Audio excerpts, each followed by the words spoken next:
Додека македонскиот премиер Зоран Заев побрза да му честита на бугарскиот председател Румен Радев, тој во својата прва изјава по победата во вториот круг од председателските избори, на кој освои втор мандат, ја задржа својата реторика во однос на македонско-бугарските односи.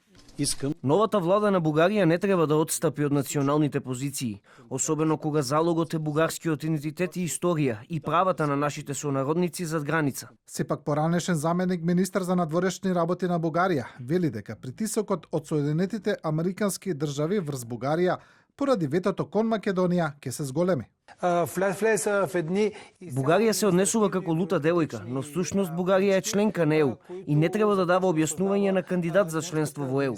Незиното однесување многу повеќе боли, бидејќи другите западноевропски партнери не ја разбраа позицијата на Бугарија. Поранешниот председател на Собранието Тито Петковски за Студио 10 вели дека во однос на Македонија, Бугарија игра крајно деструктивно и ја доведува во прашање самата смисла на постоењето на Европската Унија. Она што го говореше полскиот председател, дека има механизми Европската Унија да ги дисциплинира своите членови, тоа Полска го осети на својот грб. И након неколку стотини бугари кои гласале и во Македонија ја поддржале политиката на Радев.